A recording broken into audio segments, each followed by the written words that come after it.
Hey, it's Joseph with Ghostly Pixels, and I have a quick tip for you here on the verbiage to put on your website portfolio's homepage. So, as a designer, it's so easy to get caught up in the design work and the design of the portfolio that it's easy to just make the verbiage on the homepage just an afterthought, right? But this is an opportunity to really sell yourself to that prospective creative director or that prospective freelance client. This is such a key opportunity to tell them what you do and who you do it for. And that's honestly all you have to tell them. There's the secret, all right? They only need to know two things on that homepage to grab their interest. What you do and who you do it for. Now, I recommend targeting this headline specifically at the type of industry, or the type of business, the type of organization that you want to work for. Whether you're trying to do freelance work or whether you're trying to get hired, the same principle applies.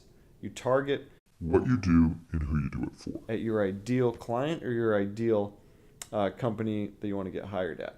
So here's a few quick examples to kind of explain what I'm talking about. So let's say that I design websites and I want to get a job at a nonprofit, or I want nonprofit freelance work, right? So I would say I design websites for nonprofit organizations.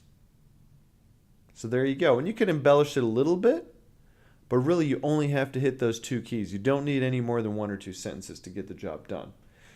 Now, what this does is this instantly positions you as a domain expert versus just a generalist for the type of position or the type of client that you want. So if I'm a creative director and I'm reviewing portfolios, okay, let's say I'm a creative director or UX manager for a nonprofit, okay?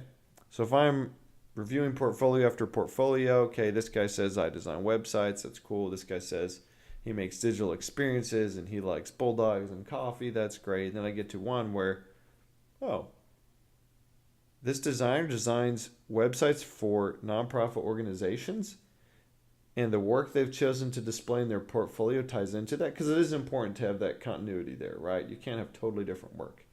You only want to show your best work in your portfolio. We talked about this in a different video, but you need to align your headline with your portfolio work as well. So instantly, when I read that, you have now positioned yourself as a domain expert. And if you have the work to back it up, if your work lines up with that statement, then you're the domain expert. Then the other candidate is just designing websites, and you're the guy or you're the gal who designs websites for nonprofits. Here's a few more examples. I design high-octane logos for automotive brands. If I'm an automotive brand looking for a logo, that speaks to me, right? And that answers the question, what can this designer do for me? They can do a lot for me because they're an expert in this field. This is what they do versus a generalist. So that's the other thing that we're doing here is we're positioning expert. We're positioning you as an expert, not just a generalist who just kind of designs stuff. No, you're the guy, you're the girl who is the expert in this area, right? You're the one to hire. Okay, one more example. I design WooCommerce themes for small businesses. So right there, if that's what you do, then that's very appealing to the people looking to hire you.